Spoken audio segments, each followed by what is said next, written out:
L'année 2026 sera une année extraordinaire pour la musique congolaise. Je le dis en tenant compte de ce que nous avons constaté, des dates qui ont été posées pour des grands concerts en Europe.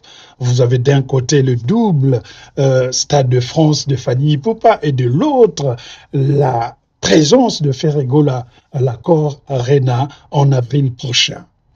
Peut-être aussi avons-nous attendu ce moment fatidique où se dessinerait de façon claire et nette le positionnement des deux personnages les plus importants aujourd'hui de la rumba congolaise. J'ai cité Fally Ipupa, Ferregola, Fally Ipupa. Les deux personnages ont eu un moment où ils s'étaient croisés et ont eu aussi ce moment où chacun avait pris son chemin pour aller creuser peut-être ses propres sillons et donner l'identité de sa musique telle qu'elle se voit aujourd'hui. Pourquoi, en général, nous avons toujours la culture de la promotion de l'échec au lieu d'avoir la culture d'embrasser même la réussite?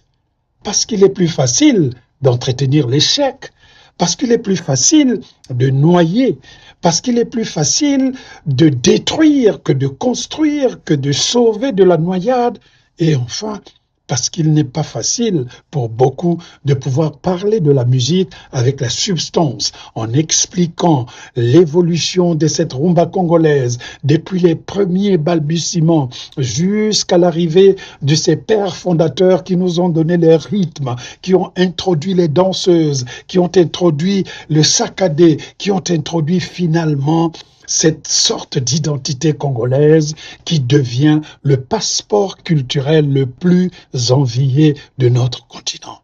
Ces querelles sont intestines, ces querelles sont familiales. Le pire peut-être, c'est que ces querelles ne puissent pas devenir des querelles de division, parce que la musique, elle va traverser les frontières, parce que la musique, elle va rester éternelle, parce que la musique a toujours rendez-vous, non pas avec le présent, mais avec la postérité. La question serait de savoir jusqu'à quel moment nous comprendrions que la postérité n'est pas une accumulation d'insultes, n'est pas une accumulation d'ignominie, mais la postérité, c'est le travail, c'est l'œuvre, c'est ce que vous faites. Vous avez une salle, vous avez un stade, c'est ce que vous ferez à l'intérieur qui fera de vous quelqu'un qui restera dans l'histoire. Ce n'est pas parce que vous avez le Stade de France ou que vous avez l'Arena Accor que cela suffirait à vous faire rentrer dans l'histoire. C'est comment vous allez secouer toute une génération. C'est comment vous allez laisser un souvenir immarcessible lors de votre passage justement dans ces salles. Je me suis enfin demandé, qu'est-ce que nous avons fait pour mériter que la rumba ne soit pas quelque chose qui nous donne plus de l'excitation intellectuelle, de l'excitation culturelle, mais que ça nous cause des dissensions, des discussions, j'allais dire même des disputes, au point parfois de nier la réalité. Il y a aujourd'hui, qu'on ne vous le cache pas, deux artistes qui font la fierté internationale de la rumba congolaise. On va dire, oui, mais il y a les vieux, il y a ceci, il y a les Kofi, il y a les Wera, il y a les... C'est une génération qui a fait son temps, c'est une génération qui reste la base même de ce qui s'était fait, mais aujourd'hui, peut-être la direction a changé. Et cette direction devient celle de la création, celle de l'expansion et celle de la réflexion autour de notre musique.